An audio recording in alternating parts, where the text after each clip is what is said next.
저는 이제 대학 때 예수님을 개인적으로 만나고 선교단체에서 훈련을 받고 그다음에 이랜드라는 기업에 들어가서 한 10년 동안 그 재무 파트 쪽에서 일을 하면서 직장 보고마들은 꿈을 새롭게 갖게 되었고 그다음에 제가 이랜드라는 기업으로 CFO로 옮기면서 정말 직장은 인생의 학교여야 된다.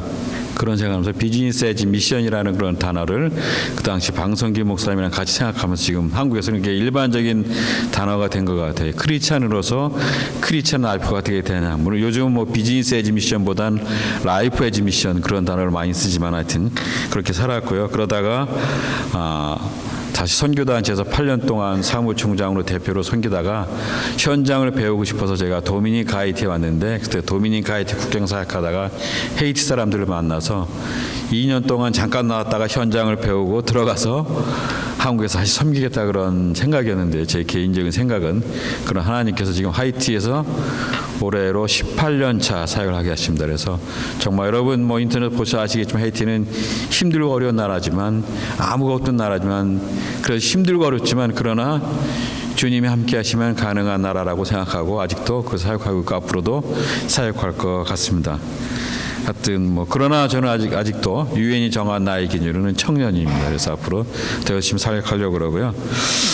하여튼 같이 인사드릴 저희 이성한 선교사는 그 좀 당뇨로 인해서 그 눈에 좀 문제가 있어서 망막점막 뭐 이런 병명이래. 한국에서 지금 어떻게 수술할 건가 그런 이제 계획을 하면서 한국에 있기 때문에 같이 못 왔고요. 여러분 많이 보고 싶어 하시고 우리 주장하는 부분에가 저희 집사람 많이 기도해 주는데 곧 회복될 것 같아요. 당뇨이기 때문에 조금 신경이 쓰이지만 당뇨랑 100% 관련이 있지 않는 그런 병명이라고 확인이 되어서 좀 감사하고 있지만 그러나 또 신경이 많이 쓰이고 기도하게 되는 것이 저의 믿음의 모습인 것 같습니다. 저희 영상을 한 5분 정도 보고요. 제가 저 영상은 헤이티의 어떤 뭐 데모와 시위와 폭동과 깽이 활성화되기 전까지의 그런 사진이고 그 다음의 모습을 제가 부연 설명해 드리고 그 다음에 말씀을 같이 보도록 하겠습니다. 자막 잘 나오나요? 들어주시겠어요?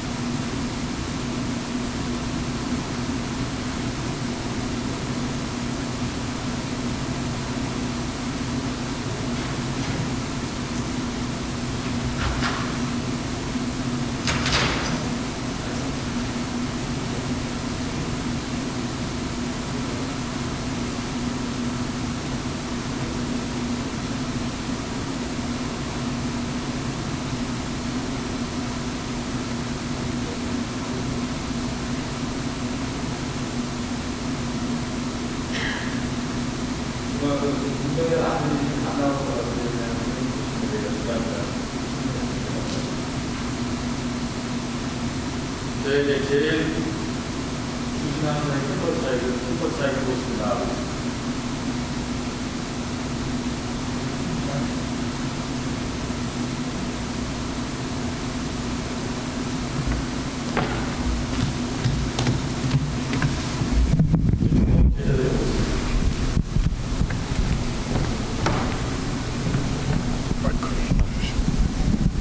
저희가 이제 그다음 미션 스쿨을 진행하고 있는데 지금은 한 450명 정도 각 교회에서 하고 있고요. 그 미션 스쿨의 어떤 초기의 모습들, 중반기의 모습인 사진입니다.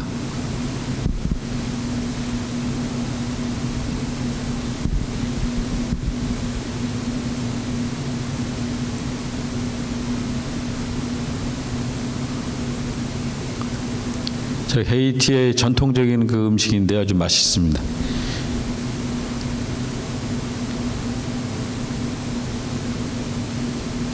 그 다음에 이제 세 번째 저희가 중점 두는 게 처치 플랜팅, 교회 개척 사역인데 지금은 10개의 교회를 개척해서 저희가 지금 사역하고 있고 5개의 교회가 개척을 기다리고 있습니다. 이건 1호 개척 교회고요.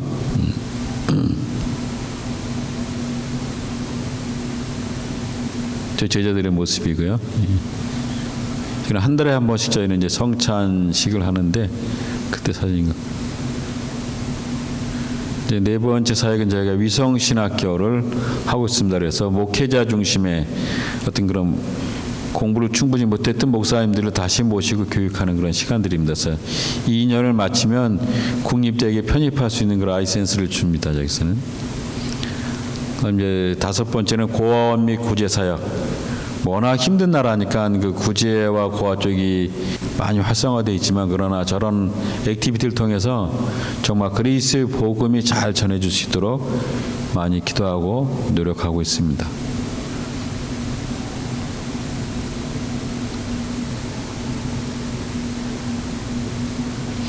저희는 이제 제일 어려운 그런 시티솔레라는 그런 텐트촌인데요. 그 다음에 이제 지금은 잘 못 오냐면 여름에 보통 오는 단기 선교팀들의 사역의 모습입니다.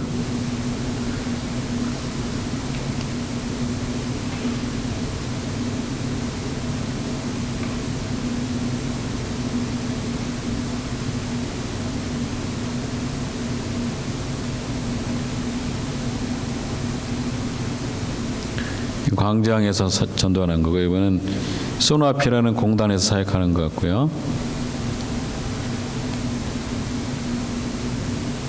저희 이제 시내버스입니다. 저기 헤이티에. 그다음 저희가 이제 수도에서 한 10마일 떨어진 저기 한 10에이커를 기증한 그런 부족이 있어요. 그 부족께서 기증한 땅에 저 깜포 비전 센터라는 그런 건축하는 현장 사진이 초기 사진입니다.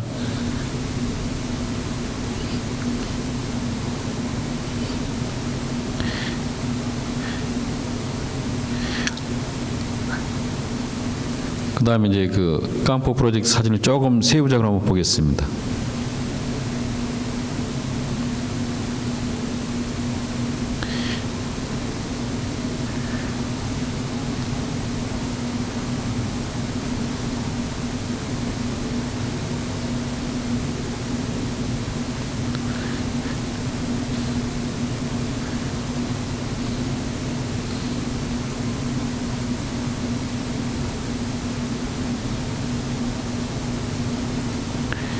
요 기도 제목이 저희 헤이티 사역의 아주 핵심을 이루는 그런 내용이 되겠습니다.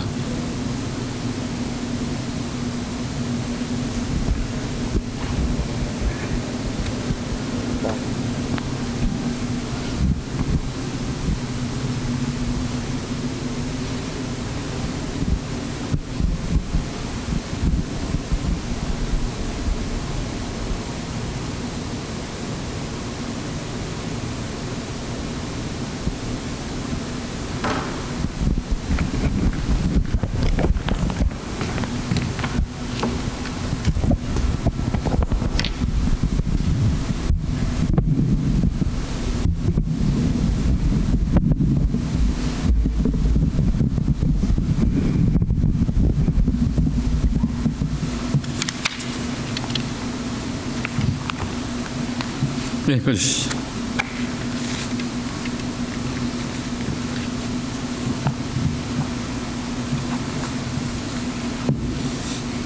저 영상 보시니까 제가 대충 어떤 사역을 하고 있겠다 알 수 있겠죠? 근데 뭐 잠깐 사역하고 가겠다는 건 17년, 18년 차고 아마 제가 30년을 계획하고 있으니까 한 12년 정도 더 하면 될 것 같은데 12년 지나고 거기 더 있을 수도 있는 그런 생각이 있는데 모르겠습니다.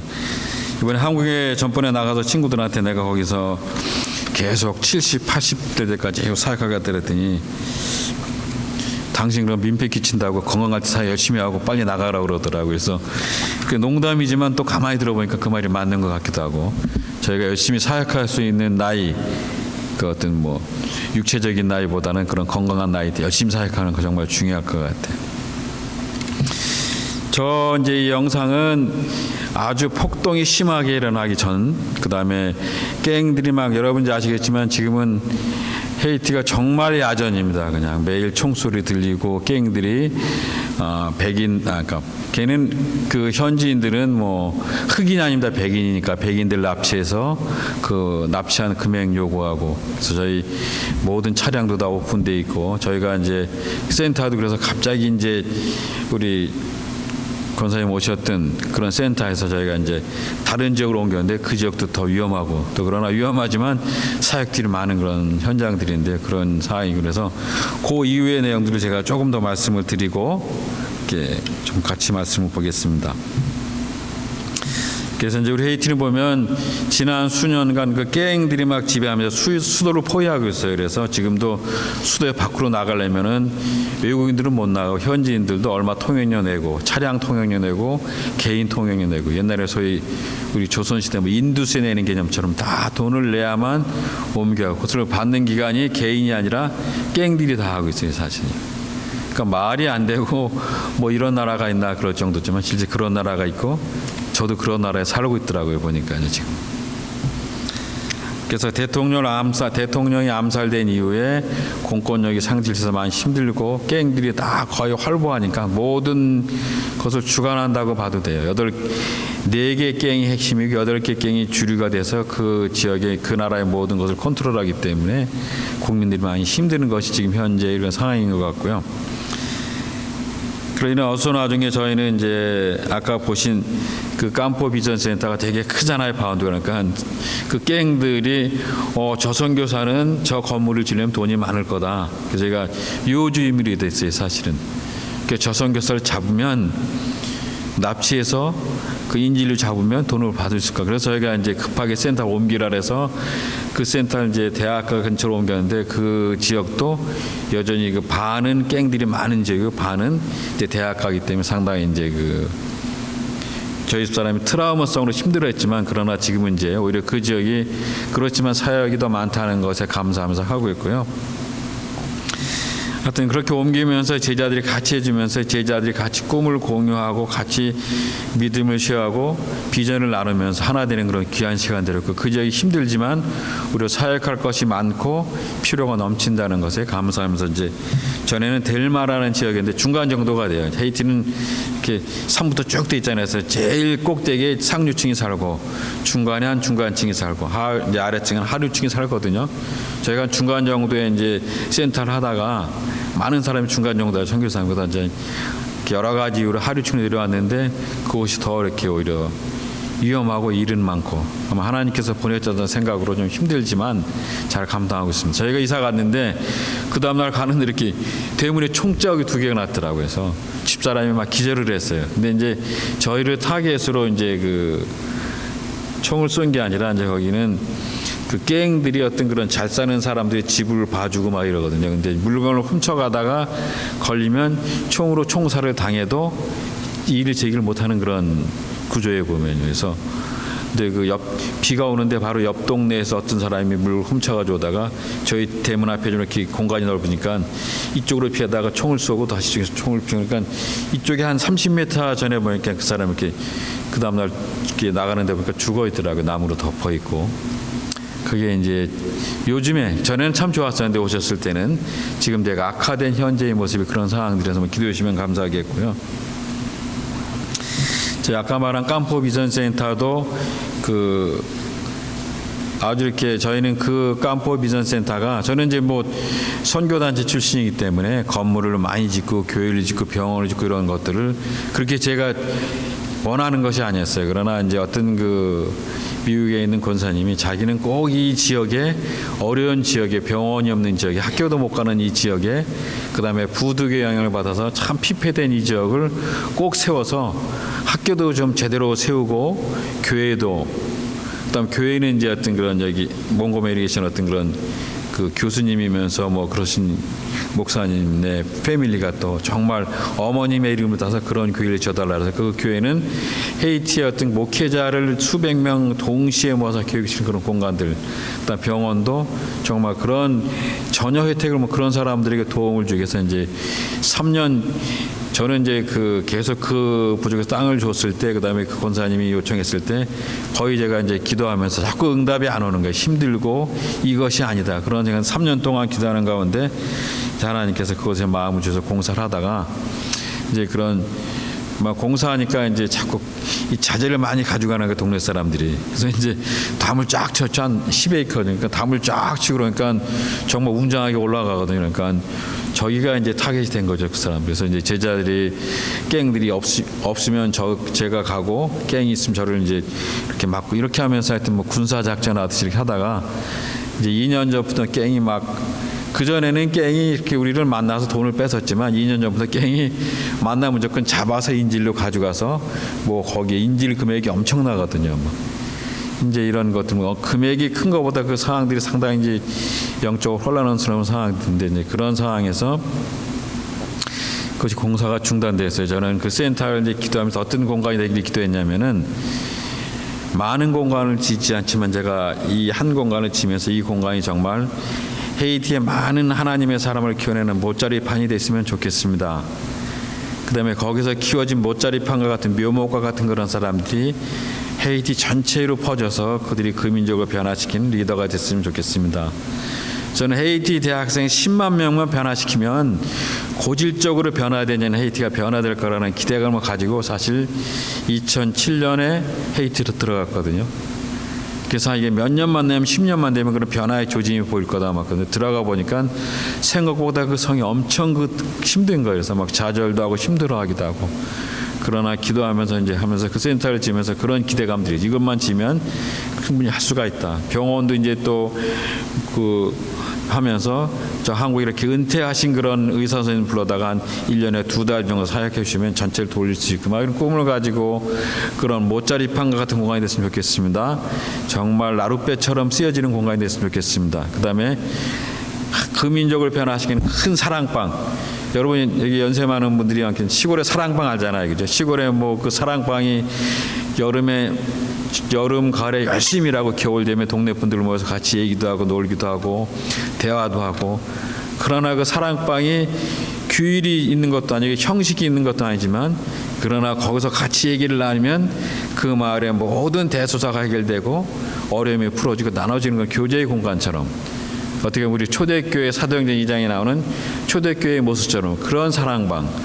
그래서 그것이 그런 사랑방처럼 그 민족을 변화시키는 공간이 되기를 기도하면서 이렇게 공사를 진행했어요. 그래서 1년 반 동안 제가 이제 한국에서 그 전문 기술을 수고하던 그런 제 순원 후배를 불러서 같이 이제 공사를 했어요. 그래서 이제 원래 저희는 컨테이너를 거기를 짓는데 그래서 새벽 5시면 센터에서 나가서 이제 6시부터 기도하고 작업 시작하고 6시 이후에는 일꾼들은 저희가 안 부르고 6시까지 오는 사람만 이제 같이 하면서 이렇게 훈련까지 시켰는데 그렇게 한 1년 반 그러면서 뭐 하다 보니까 이제 2년 전에 깽들이 이제 이렇게 전략적인 노출이 되면서 저희 쪽에 많이 요청도 하고 무리한 요청도 하고 협박도 하고 공갈도 하고 처음엔 막 귀가 쭈뼛쭈뼛 힘들더라고 막 총알이 머리에 다 있는 것처럼 그런 것도 지나면서 좀 익숙해졌지만 그래서 이제 그 시청에서 이제 일단 공사 중단을 권면해서 지금 쉬고 있는 상태고요.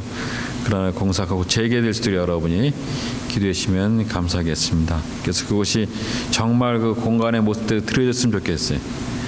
그것이 그냥 뭐 현지인들이 어떤 재정적인 도움을 주는 공간보다는 정말 그 민족을 살리는 그런 샘물과 같은 못자리판과 같은 나룻배와 같은 사랑방과 같은 공간으로 기도해 주시면 감사하겠고요. 그다음 미션 스쿨은 뭐 저희가 센터에서 했었는데 한 150명 뭐 많으면 200명까지 모였었는데 이게 3km 정도 걸어온 어린이들만 중간에 깽들이 있다 보니까 이제 못 오는 거예요. 그래서 제가 기도하는 가운데 그럼 10개 개척한 교회 교사들을 파송해서 그 10개 교회에서 지금 진행하고 있는데 지금 450명 정도가 잘 수업을 받고 있고요. 그 학생들의 이제 뭐 원래 방과후 학교니까 그것이 뭐 우리로 말하면 이제 뭐 소위 말해서 국영수를 공부시켜서 국가고시를 봐서 그들이 좋은 학교를 가는데 기여하는 그런 목표보다는 좀 하나님의 사람을 키웠으면 좋겠다 그래서 그 전까지는 그런 이제 국가고시 준비를 반으로 했어요. 그랬더니 막 사람들이 많이 오고 막 이랬었는데 재작년부터 막 이제 그 나라가 어려워지면서 야 이런 좋은 학교 보내는 것 중요하지만 하나님의 사람으로 키우는 것이 중요한데 대학생 어른들은 잘 안 변하는 그래서 어린이부터 변화시키는 게 좋겠다. 그래서 뭐냐면 말씀 암송 운동과 말씀 기도 운동. 그래서 저희가 꼬마들한테 1년에 189절 암송 퀴즈를 줘요. 미션 스쿨에. 그다음에 맥체인 성경 읽기를 꼭 해요. 그러니까 1년에. 그럼 한 1년 반, 1년이면 신구약 한 번, 신약 한 번 이렇게 읽는 구조로 되어 있을 거예요. 맥체인 성경이. 그래서 그거를 먼저 하고 거기에 이제 한 사람들만 미션 참여를 시켜요. 그래서 저희가 이제 분기마다 3달에 한 번씩 축제를 해요. 그래서 이제 성경 암송대. 그래서 이제 암송을 해서 좋은 성적을 얻은 학생한테는 상을 주죠. 근데 이거는 제가 무리를 해서 그냥 아주 거대한 상을 줘요. 그러니까 사람들이 예상 못한 한 30불짜리 상품을 주거든요. 되게 큰 거거든요. 그래서 주니까 막 소문나서 열심히 외우는데 물론 지금은 상품의 욕심 때문에 그들이 말씀을 외우지만 어린이들이 그 외워진 말씀이 그 사람들의 머리에 들어가서 그 머리에 있는 말씀이 가슴으로 내려와서 행함이 나타날 수 있는 그러나 20년, 30년 뒤에는 그들이 헤이티 변화의 마중물이 될 거라는 기대감을 가지고 그렇게 그들을 훈련하고 그리고 저희는 그래서 모든 프로그램에 말씀 암송과 말씀 읽기는 기본으로 되어 있어요. 그래서 물론 이제 그러면 그거 준비하는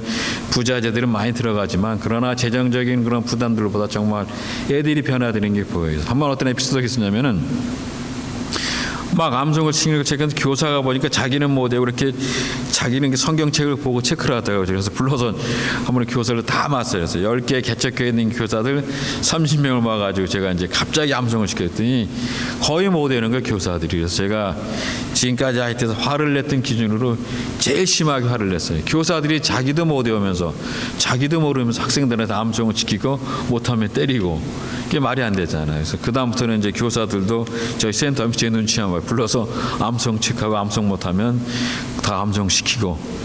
그러니까 이제 그러니까 저도 이제 또 암송을 해야 되잖아요. 근데 저는 한글로는 되는데 제가 뽑아서 건데 이게 끓여올라는 안 되는 거예요. 제가 이제 끓여올 암송하는 일주일에 2구절 암송하는데 저는 너무 힘든 그렇지만 그래도 암송을 하니까 지금은 이 끓여올 설교할 때도 도움이 되는 것 같아요. 그래서 저는 그 말씀으로 어린이들이 변화될 수 이렇게 기도해 주시면 감사하겠고요. 정말 사람이 변하는 거 외에는 그 민족의 소망이 없는 것 같아요. 물질적으로 도움을 주면 더 도움을 많이 줘야 돼요. 그러니까 거기는 서구의 많은 선교사들이 물질적으로 많은 도움을 줬어요. 지금 선교사 그러면은 그냥 선교사는 도움을 주는 사람. 그래서 제가 저보고 우리 제자들이 자꾸 목사님이라고 부르는 물론 목사도 맞지만 2014년 암수를 받았으니까 저는 제 정체성이 선교사니까 선교사라고 불러달라고 하니까 안 불러. 나중에 리더가 오더니 뭐냐면 헤이티 사람들은 선교사 그럼 구호하는 사람, 목사인 그러면 복음을 전하는 사람 이런 개념들이 있는 게 그 나라가. 그래서 그런 상황인데 그쪽 어린이들이 이렇게 변화돼서 정말 복음의 변화된 나라가 돼서 같이 여러분이 기도해 주시면 감사하겠습니다. 그래서 좀 성경책도 잘 구입되고 간식도 잘 준비될 수 있도록. 일단 뭐 위성신학교 사역은 지금 이제 좀 휴교 중이고요. 가을에 이제 오픈할 텐데 목회자를 훈련시키는 재교육 기간이기 때문에 정말 잘 됐으면 좋겠고 교회 개척은 저희가 지금 5개 교회가 개척을 했으면 좋겠다고 요청이 와 있는데 여러 가지 상황 때문에 저희가 지금 홀딩하고 있는 그런 상태입니다. 구호 사역들은 뭐 잘 진행되고 있고 특별히 2개가 더 활성화한 게 뭐가 있냐면은 저희가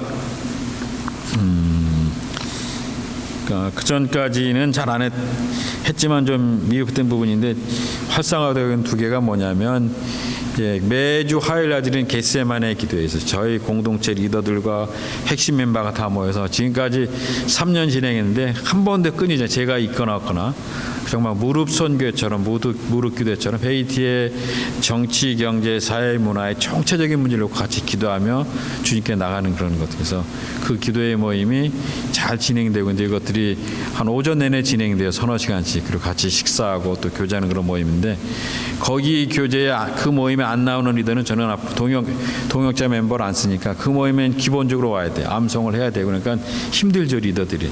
그래서 그러나 이제 그 사람들을 그렇게 훈련시키지 않으면 뭐 1, 2년 가도 안 될 것 같아요. 10년 정도 훈련을 시키면 좀 변화의 조짐이 보이지 않을까 그렇게 하고 있습니다. 그런 그 사역을 하고 있고 그래서 정말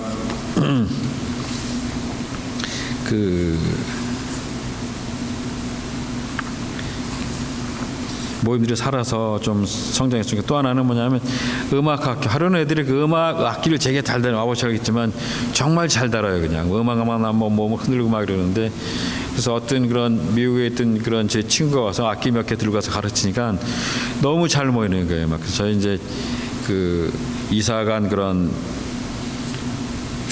따바 센터에 어떤 그런 이제 음대 나온 그 학생이 제 제자가 있으니 걔가 그럼 자기 해보겠다 그래가지고 했더니 너무 좋아하는 거예요. 제가 이제 이거 이 사람들이 좋아하고 잘하는 것이 음악적인 소질이구나 해서 이런 것들을 가지고 복음을 잘 전해서 아까 말한 기본적인 암송가 이런 거 진행하면 하나님의 사람 세워놓으면 이 민족을 변화시키는 기회에 쓰임받을 수 있겠다. 그래서 지금 음악 숙회 한 70명 정도가 모이면서 일주일에 3번 모이는데 막 그냥 축제장 같아요. 동네가 막 시끌시끌하고. 음이 맞는지 아마 저는 잘 모르겠지만 저는 음악 성향이 가기 때문에, 그러나 그런 것들을 통해서 교회가 새롭게 변화되는, 우리 브릿지 미션이 변화되는 계획이 될 수가 있을 것 같아요. 혹시 여러분 중에 쓰다가 버리기 직전에 중고 악기라든지 그런 것을 주시면 저희가 활용해서 현지에서 복음의 통로를 귀하게 사용될 수가 있을 것 같습니다. 하여튼 그러나 저는 센터를 운영하면서 어떤 상황에서 함께 하시는 우리의 인생의 답이신 그런 주님을 찬양하면서 예수 그리스도의 오심을 계속 기다리면서 복음을 전하는 그런 야전과 같은 곳이 IT 현장인 것 같아요. 불확실한 상황이 너무나 많고 힘든 현장이지만, 그러나 그 어떤 상황에서도 확실하고 분명한 예수님의 복음을 전하기 위해서 영적 전쟁을 드리기 위해서 저희가 작년 연말에는 화요 겟세마네에 모인 리더가 다 모여서 2박 3일 동안 원단 금식 기도를 했어요. 우리가 이 민족의 이런 어려운 가운데 우리가 그냥 있을 수는 없대요.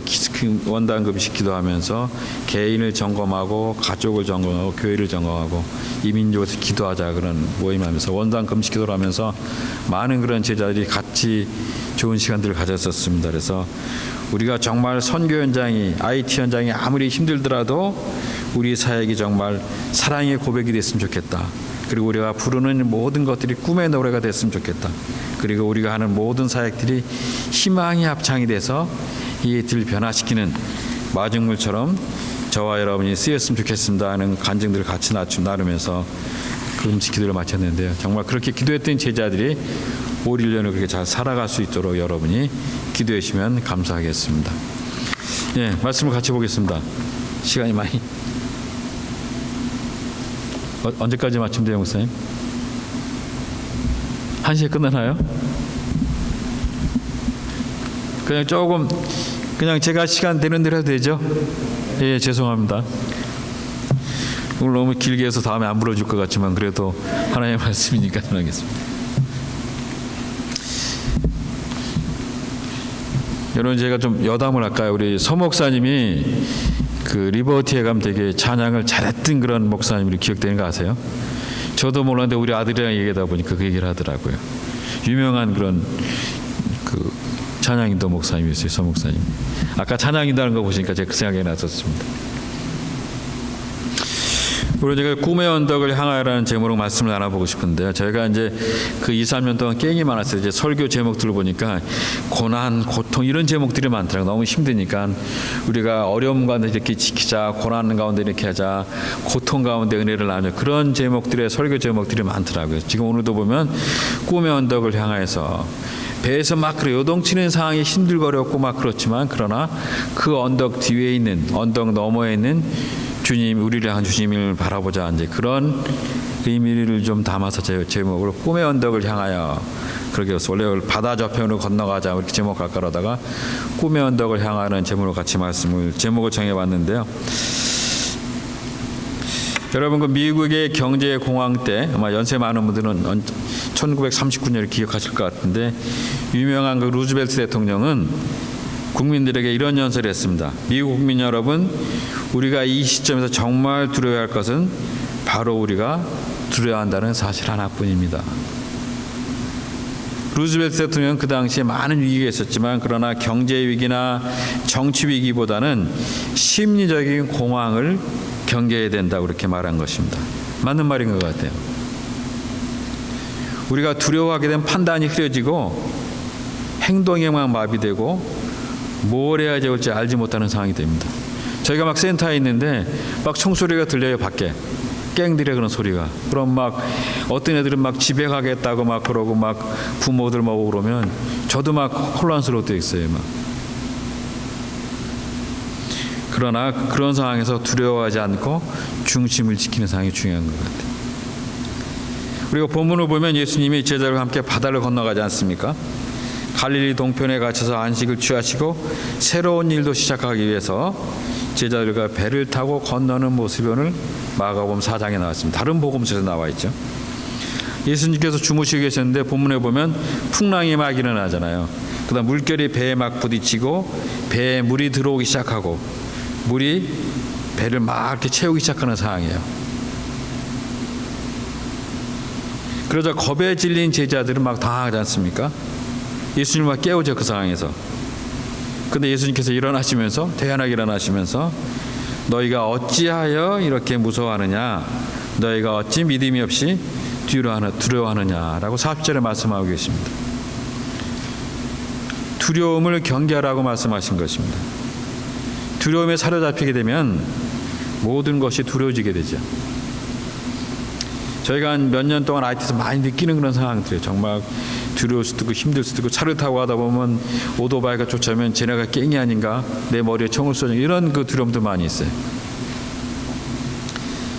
어떻게 보면 두려움의 대상이 하나도 없는 아닌 것이 하나도 없어요. 그래서 현대인들은 익명의 공포, 미지의 공포, 그다음에 대상도 알 수 없다는 두려움 속에서 사로잡혀 있는 것을 볼 수가 있습니다. 여러분과 한때 유행했던 그 무서워 시리즈 혹시 아시는 분 계세요? 한 50, 60대는 아실 것 같은데. 우리 딸내미가 너무 썰렁하니까 하지 말라 그랬는데 좀 여러분이 좀 이렇게 얼마나 아나 좀 이해하기 위해서 반응들을 보기 위해서 제가 한번 보겠습니다. 아마 60대에서 잘 모를 웃지 않을 수 있을 것 같은데, 유머로 우리 자신이 얼마나 늙었나를 체험할 수 있을 것 같아요. 이건 제가 다닐 때 학교 중학교 1학년 정도 영어이기 때문에 되게 쉬울 수도 있을 것 같아요. 힌트가 바로 공포의 대상 가운데 하나는 바로 내 자신이 공포의 대상이다, 자기 자신이다. 그럼 뭐죠? 무섭나. 이해가 되나요? 이거? 한 번 더 하고 안 웃으면 제가 당황스럽지만 그래도 계속 할게요. 그 다음부터 당신이 내 공포의 대상이 될 수 있다. 이거 뭐죠? 무서워요. 이렇게 말합니다.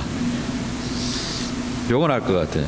남자들은 여자들 다 두려워하죠. 특별히 40대 이상 부부는 와이프한테 많이 어려워하잖아요. 그죠? 그래서 무서운 걸 그렇게 말한답니다. 근데 또 여자들도 남자들 무서워하잖아요. 그죠? 감시 개팍한 남편이 있잖아요. 그죠? 개팍한 남자친구 있잖아요. 그럼 뭐라 그러죠? 무섭군. 그렇게 말한답니다. 이 군이 한자인데 그 남자에 대한 한자를 알아야 이해가 되는 건데, 그다음 또 어떤 사람들은 하나도 살맛이 나지 않으니까, 세상이 힘드니까, 무력하니까 하루째 일어나서 막 오늘 좋은 하루, 뭐 즐거운 하루 이렇게 말하지 않고 무섭대 이렇게 말한답니다. 무서운 날. 하여튼 우리는 이렇게 좀 썰렁한 저거 있지만 이렇게 공포의 가운데 무서운 것을 살아가고 있는 것 같습니다. 그래서 오늘 말씀 보면 주님께서는 일어나자마자 파도를 잠잠하게 하시는 내용이 나옵니다. 제자들은 풍랑을 극복하고 예수님과 함께 바다 저편으로 건너갔습니다.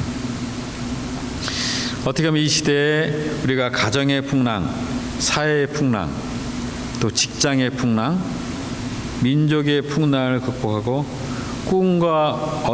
꿈의 언덕과 같은 저 바다 건너편에 도달하기 위해서는 우리는 어떻게 할까 하는 것이 본문에서 우리에게 가르치는 말씀입니다. 우리 각자의 그런 풍랑, 어려움들이 다 있을 거예요. 첫 번째는 꿈의 언덕을 향해서 우리가 첫 번째로 본문은 뭐라 그러냐면 우리 모두가 풍랑이라는 과정을 직면할 마음의 준비가 되어 있어야 한다고 가르치고 있습니다. 우리가 본문을 다시 한번 읽어나가면 느끼는 그 상황 뭐냐면은 큰 강풍이 일어났어요. 그죠? 근데 바다의 물결이 막 부딪히고 배가 요동하기 시작하고 배전에 물이 막 들어오기 시작하고 심지어 배에 물이 가득 되었는데 예수님께서는 계속 주무시고 있었는 것입니다. 그렇게 성경이 기록하고 있어요. 아니 어떻게 이런 상황 속에서 예수님께서는 잠을 청하실 수 있을까? 정말 예수님께서 주무셨을까요? 아마 처음에는 아파서 아마 피곤하시니까 주무셨을 겁니다. 그러나 광풍이 몰아치고 배가 흔들리고 얼굴에 막 그 비가 뿌리기 시작하고 물이 들어오고 제자들이 아우성이 되어 주무시겠을까요? 처음에는 예수님께서 주무셨지만 어느 한 시점에서는 깨어나셨다고 생각합니다. 주무시지 않았다고 생각합니다. 주무시는 것처럼 가만히 계셨을 겁니다. 근데 왜 일어나지 않았을까요? 그 와중에 아마 예수님께서 한 가지 중요한 의도가 있지 않았을까요? 제자들이 어떻게 반응하는가를 보고 싶어 했던 것입니다. 어떻게 보면 상당히 의도적인 것이죠. 그래서 저는 이 사건이 시험이라고 생각합니다. 풍랑을 통해서 제자들을 테스트하신 사건이라고 볼 수 있을 것입니다. 왜 이런 시험을 하셨을까요? 예수님께서 제자들에게. 우리 각자의 인생의 바다에는 풍랑이 끊이지가 않습니다. 한번 풍랑이 끝난다? 그런 것은 아니지 않습니까? 해가 지나가면은 또 다른 것이 올 수도 있어요. 계속해서 밀려오는 풍랑 가운데 우리는 살아간다고 볼 수 있습니다. 우리 헤이티가 보면 1804년에 중남미에서 최초 흑인 독립국가 였어요. 그때 미국이 많이 경계해서 흔히 독립된 나라야 미국의 흑인의 영향을 미치겠네 해서 미국이 상당히 아이티를 견제했던 그런 나라고, 중남미에서 카리브해 제일 잘 살던 나라였어요. 사탕수수 많았고 커피도 많았고. 그러나 미국과 여러 가지 신경전을 거치면서 헤이티의 산업이 폭망하고 커피 농장이 커피 나무가 수수로 만들고 사탕수수가 다 미국으로 팔려가고 이러면서 아주 많이 풍랑을 겪는, 경제적인 풍랑을 겪는 나라가 되었죠. 우리의 인생도 마찬가지인 것 같아요. 여러 가지 풍랑이 있을 수가 있대요. 어떤 사람은 경제적인 풍랑을 겪습니다. 또 어떤 사람은 관계가 단절되어서 상처를 주고받는 인간관계의 풍랑을 겪을 수도 있습니다. 또 어떤 사람은 잠잘 수 없는 고통으로 인해서 가슴앓이 같은 그런 아픔이 있을 수도 있습니다. 그런가 하면 한순간에 건강이 꺾여버리는 풍랑을 겪는 사람도 있을 것 같습니다.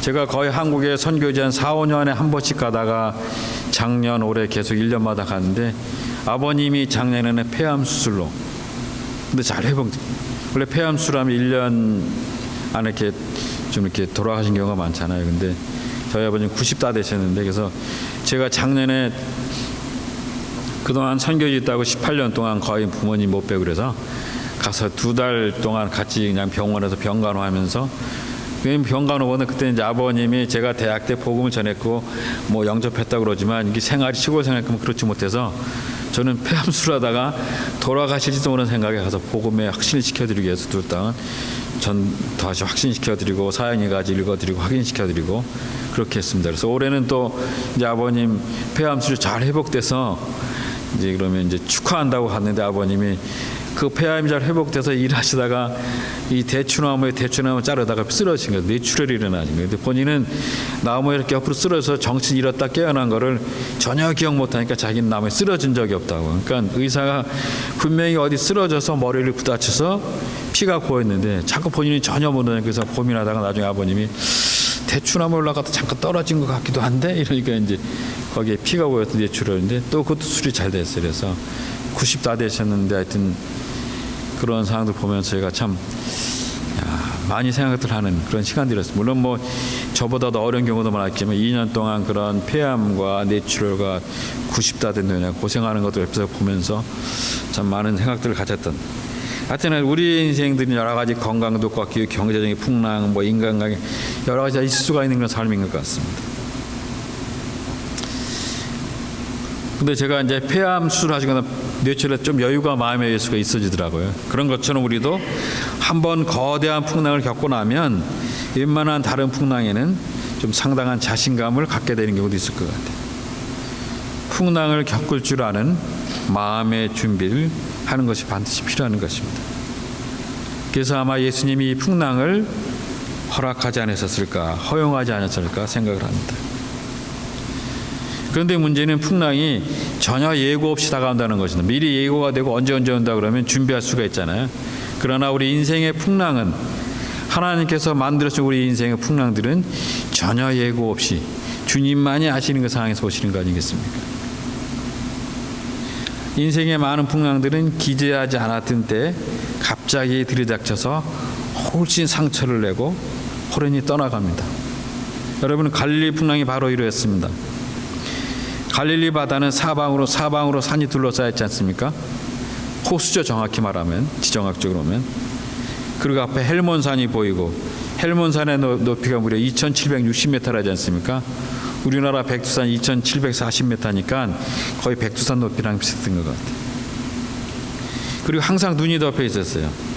그리고 헬몬산의 물은 좁은 계곡을 타고 내려와서 그 바다로 들어갑니다.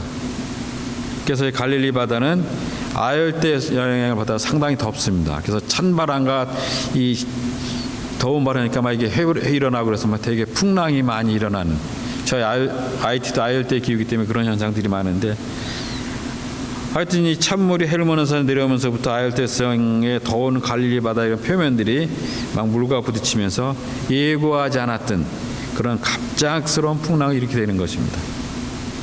갈릴리 바다야말로 우리 인생에 대한 적절한 그런 상징이라고 생각이 됩니다. 우리는 어느 날 갑자기 어느 날 뜻밖의 풍랑을 만날 수가 있습니다.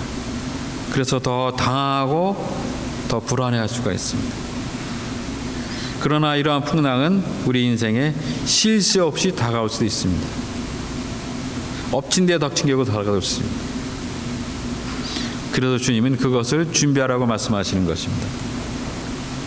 예수님, 우리가 예수를 믿고 그의 신앙을 가졌다는 그런 사실 때문에 풍랑이 면제된다고 가르친 적은 없습니다. 오히려 이렇게 말씀하십니다. 너희가 이 세상에서는 환난을 당하나 담대하라, 내가 세상을 이겼노라. 풍랑의 면제를 약속하신 것이 아니라 풍랑을 맞더라도 뚫고 나갈 수 있다는 그런 확신이 있으면, 그런 믿음이 있으면 마지막 승리자가 될 수 있다고 약속하시는 것입니다. 또 야고보는 이렇게 말합니다. 너희가 여러 가지 시험을 만나거든 기쁘게 여기라. 이 여러 가지 시험이라는 말이 우리가 그 원어 성경에 보면은 여러 가지 색깔이라는 의미입니다. 여러 가지 시험이라는 것이. 다시 말하면 인생의 여정에서 우리는 형형색색의 시험을 경험할 수도 있는 것입니다. 하나님은 이 시험을 대비하라고 말씀하시는 것입니다. 베드로는 또 이렇게 말합니다. 너희가 만약 불시험을 당하거든 이상히 여기지 말라. 우리에게는 평범한 시험도 있지만 불시험도 있는 것 같아요. 이 본문 말씀 보면. 그런데 이렇게 불같은 시험을 경험할 때도 이상하게 생각하지 말라고 성경은 가르치고 있습니다. 본문에서 제자들이 경험했던 갈릴리 바다의 풍랑은 정말 큰 강풍이었습니다. 메가톤급 풍랑이었습니다. 거대한 풍랑, 삶의 근본을 흔들어버릴 수 있는 풍랑, 내 삶의 존재를 위협할 수 있는 정도의 거센 풍랑이 제자들을 들이닥친 것입니다. 그러나 주님은 우리가 이 풍랑을 헤쳐나갈 수 있다면 어떠한 풍랑 속에서도 승리자가 될 수 있다는 것을 가르쳐 주십니다. 이 풍랑을 허용하는 것이 주님의 뜻이라면 우리는 거센 풍랑이 일고 있는 이 바다를 지나서 꿈의 언덕에 도착하기 위해서 마음의 준비를 해야 되는 것입니다. 두 번째로 풍랑은 폭풍을 넘어 저 바다 건너편 꿈의 언덕에 도착하기 위해서는 예수님께 대한 믿음이 있어야 된다고 말씀하고 있습니다. 예수님께서 잠에서 깨어나셔서 풍랑이 있는 바다를 향해서 39절에 보면 이렇게 말씀하시죠. 39절에 보면 예수께서 깨어 바람을 꾸짖으시며 바다더러 이르시되 잠잠하고 고요하라 하시니 바람이 그치고 아주 잔잔하여지더라. 이렇게 나와 있습니다. 바다는 언제 폭풍이 몰아쳤는지 유리화처럼 투명하고 고요해졌습니다. 이 사건이 있은 즉 예수님께서는 두 마디 말씀을 하십니다. 하나는 뭐냐면 너희가 어찌하여 무서워하느냐, 그리고 또 하나는 너희가 어찌 믿음이 없느냐. 이렇게 40절에 나와 있습니다. 제자들에게 믿음이 없었다고 할 수 있겠습니까? 전혀 없었다고는 할 수가 없죠. 이들이 어부라는 그 당시 안정된 직업을 버리고 예수님을 따라 나서는 것은 그분에 대한 신뢰가 없었으면 불가능했을 것입니다. 예수님이 메시아다, 저분을 따라가면 인생이 변한다, 우리의 인생이 희망을 얻을 수 있다, 이렇게 그들은 예수님을 신뢰하고 따라 나선 건 아닙니까? 그런데 풍랑이, 그렇게 믿었던 예수님 같이 나서면서 그러나 풍랑이 일어나고 현장 속에서 그 제자들은 흔들리기 시작한 것입니다. 어떤 사람은 이것을 신앙인의 불신앙이라고 표현하는 사람도 있습니다. 믿는 사람도 어느 한순간 인생의 어느 특수한 상황에서는 전혀 믿음이 없는 사람처럼 말하고 행동할 수 있습니다. 저는 제자들의 입장이 아마 그랬다고 생각합니다. 제자들은 막 당황했습니다. 이 상황에서. 그래서 어떻게 했습니까? 예수를 막 흔들어 깨우지 않습니까? 선생님 일어나 보십시오. 지금 우리가 죽어가고 있습니다. 죽겠습니다. 어째서 주무시고만 계십니까? 일어나서 뭔가를 하십시오. 우리도 속으로는 더 격한 표현을 했을지 모르겠어요. 다 하니까 예수님께서 지시했습니다. 아니, 명령했어요. 이 정도면요. 우리의 인생, 이런 인생이라는 우리가 언제나 일어날 수가 있습니다. 우리도 문제가 풀리지 않으면 예수님 이렇게 좀 해주십시오라고 제자들처럼 예수님에게 마구 지시할 때도 있는 것입니다. 그런데 예수님은 잠들어 있었습니다. 제자들은 예수님의 침묵과 무관심을 견디지 못한 것입니다. 예수님은 나의 이런 상황에는 참 무심하시구나, 하늘도 무심하다, 하나님도 나에게는 관심이 없구나, 이렇게 생각을 한 것입니다. 그러나 예수님은 절대 무관심하지 않았습니다. 자는 척하면서 제자들을 보고 계셨던 것입니다. 제자들은 이 믿음을 적용시키는 일에 실패하고 있었던 것입니다. 어떻게 이런 상황에서 믿음을 가진 자가 될 수가 있을까요? 우리가 믿음을 우리가 제대로 가지려면 어떤 환경만을 보아서는 안 되는 것입니다. 현실이라는 거대한 파도 앞에 섰을 때 제자들의 믿음은 위축되고 말았습니다. 눈으로 보이는 어려운 현실에만 시선을 고정시킬 때 우리는 위축되고 낙심하고 좌절할 수가 있습니다. 그럴 때는 보려고만 하지 말고 좀 들으려고 하는 것도 중요한 것 같아요. 뭘 들어야 합니까? 우리가 주님의 음성을 들어야 되는 것입니다. 그 음성은 작을 수 있습니다. 클 수도 있습니다. 그러나 주님께서 이 고통의 현장, 이 낙심과 불안의 현장, 시련과 역경의 현장 속에서도 나에게 무엇을 말씀하시는지 들어보는 훈련이 필요한 것입니다. 고요히 말씀하시는 그분의 음성을 들어보시기 바랍니다. 두려워하지 말라, 놀라지 말라, 내가 너와 함께 있지 아니하는가. 그리고 그 음성을 들으면 힘이 나는 것입니다. 믿음은 말씀에 들음에서 나요. 그래서 성경은 히브리서에 보면 믿음은 들음에서 나며 들음은 그리스도의 말씀으로 말미암았다라고 이야기하지 않습니까? 하나님의 말씀을 듣는 것은 믿음을 일으키고 성장시키는 것입니다. 우리에게 많은 우리가 액티비티가 있지만 정말 중요한 것은 말씀을 읽고 말씀을 듣는 것입니다. 그래서 여러분이 매주일에 선포되는 우리 목사님 말씀에 귀를 기울이시고 들으시고 적용하고 행하는 것이 중요한 것입니다. 하나님의 말씀을 듣는 것은 믿음을 일으키고 성장시키는 원천인 것입니다. 성경을 멀리하면서 신앙생활을 제대로 하는 사람을 저는 지금까지 본 적이 없습니다. 이 역경의 때야말로 거룩한 하나님의 말씀을 펼쳐볼 시간인 것입니다. 저희가 그래서 저희 브릿지 미션에 모든 사역의 말씀 운동을 회복하는 것도 한 17년 동안 하이트 사역을 해보니까 17년 동안 키워놓은 사람 중에 남아서 핵심적인 리더는 말씀을 제대로 배웠던 친구들이더라고요. 열심히 막 자기 생명을 바쳐서 파스터박한테 미셔너리 박한테 헌신할 것 같은 친구들도 다 잘해줬죠. 다 떠났어요, 미국으로. 자기의 이익을 위해서. 물론 이제 저는 이해를 해요. 하이티가 너무 힘드니까. 그 핵심이 뭐냐면 저는 정말 사람을 말씀과 기도와 사랑으로 키우지 않으면 다른 것으로 키워지는 것은 그냥 키워지는 것처럼 보이고 육체만 키워지는 거지 하나님의 사람으로 키워지는 것은 그 말씀이라는 것이죠. 성경을 통해서 주님께서 내게 무엇을 말씀하시는지 들을 수가 있습니다. 말씀은 믿음을 일으키는 것입니다. 믿음은 우리로 하여금 재개하게 할 수 있는 힘이 있는 것입니다. 풍랑의 바다를 건너갈 때 주님께 대한 믿음을 그래서 우리가 가져야 되는 것입니다. 세 번째로 우리가 풍랑의 바다를 건너기 위해서 꿈의 언덕을 가기 위해서는 저 바다 건너편에 도달하기 위해서 우리가 잘 알고 있다고 생각하는 예수님이 누군지를 확신해야 되는 것입니다. 우리가 알고 있는 그분을 머리로 아는 것에 그치 않고 우리 속에 확신이 있어야 되는 것입니다.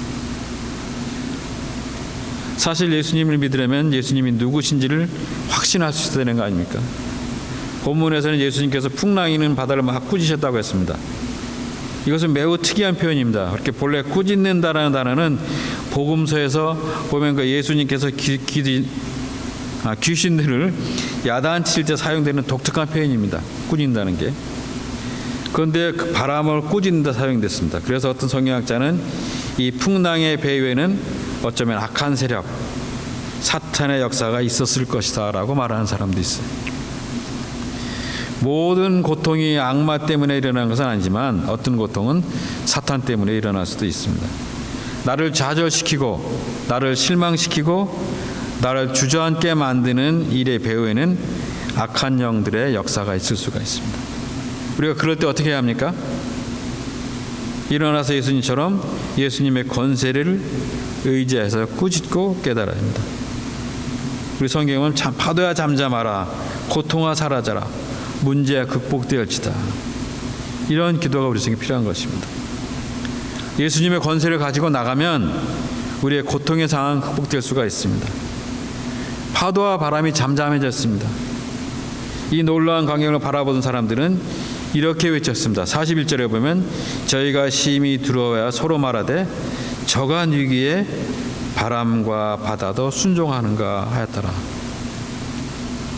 신앙생활 초기에 여러분 많이 하는 질문이 뭡니까? 무엇이라는 단어를 많이 할 것 같아. 그러나 예수님 나에게 무엇을 해줄 수 있는가? 예수님 나에게 무엇을 줄 수 있는가? 이 신앙이 나에게 무슨 유익이 있는가? 우리는 실용주의적인 차원으로 질문을 많이 할 수가 있을 것 같아. 그러나 우리가 제대로 된 신앙인이 되고 참된 예수님의 제자가 되려면 무엇이라는 질문 대신에 누구라는 질문으로 바꿔야 된다고 생각합니다.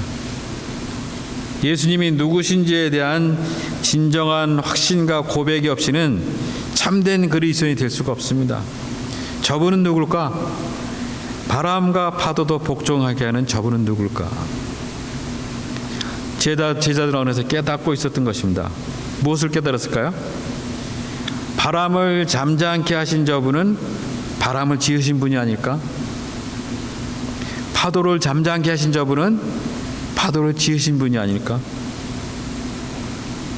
한순간 그들은 그때부터 인간 예수로부터 놀랍게도 살아계신 창조주 하나님을 발견한 것입니다. 예수님은 살아계신 하나님입니다. 아멘. 예수님은 하나님이다. 아무도 이 고백을 넘어서지 못하고는 진정한 그리스도인이 될 수가 없는 것입니다. 단순한 이 단어가 우리 확신 가운데 있어야 되는 것입니다.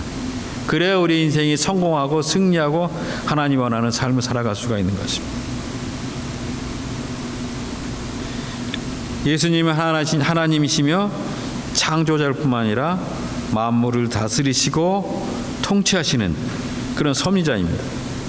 그리고 풍랑을 잠잠케 할 수 있는 분이시며 인간 내면의 풍랑도 잠재울 수 있는 분, 나를 평화로 인도할 수 있는 분이신 겁니다. 나를 구원할 수 있는 구원자 예수를 여러분 믿습니까? 아멘. 네. 제자들은 한순간 예수가 창조자이자 승리자이며 통치자이자 구원자라는 놀라운 발견 앞에 도달한 것입니다. 그래서 본문 41절에서는 그들이 심히 두려워하여 이렇게 표현했습니다. 우리 본문을 연구하고 묵상하다 보면 깨닫게 된 사실은 제자들이 처음에는 무서워했다라는 것입니다. 그러나 무서워하다는 41절에서 어떤 단어로 바뀌었죠? 두려워하다로 바뀌어 있습니다. 여러분 주석에 찾아보면 41절에 그들이 심히 두려워하여 이렇게 번역했습니다. 그들이 하나님께 대한 경외감으로 가득 차 놀라움과 경이로움에 사로잡힌 것을 말합니다. 한순간 그들은 무서워하는 그런 마음에서 이제는 하나님에서 놀라움과 경이 속으로 팍팍 빠져들어가는 그런 제사장의 모습입니다. 예수님을 그냥 훌륭한 인간으로 생각하다가 그분 안에 살아계신 하나님을 발견하게 된 것입니다. 하나님, 그러면 파도와 바람을 잠잠케 하신 분, 한순간의 그 깨달음이 그들의 인생이 달라진 것입니다. 예수님을 믿고 그분과 함께 해왔는데 바로 그분이 살아계신 하나님이라니. 그러자 모든 문제가 달라지기 시작한 거예요. 제 아무리 광풍이 들이닥친다 해도 만물을 다스리신 창조주 하나님이 함께 계신다면 풍랑이 문제 있습니까? 행복이 무엇입니까? 참된 안정은 무엇입니까? 풍랑이 없는 것이 안정이 아닙니다. 예수님과 함께 한다는 것이 참된 행복인 것입니다. 예수님과 함께 하신다는 것이 참된 안정인 것입니다. 주님께서 함께 하신다는 사실에는 아무것도 필요가 없습니다. 여러분 마더 테레사를 아십니까? 그 마더 테레사가 죽기 전에 그 BBC 방송이 그 마더 테레사가 일했던 캘커타의 병원을 취재한 적이 있습니다. 저도 한 2000년대초에 그 병원을 방문한 적이 있었는데 거기 가면 거의 터미널 환자이기 때문에 사람 만나면 막 껴안고 떨어지질 않으려요. 그런 그 죽음 직전의 환자들이.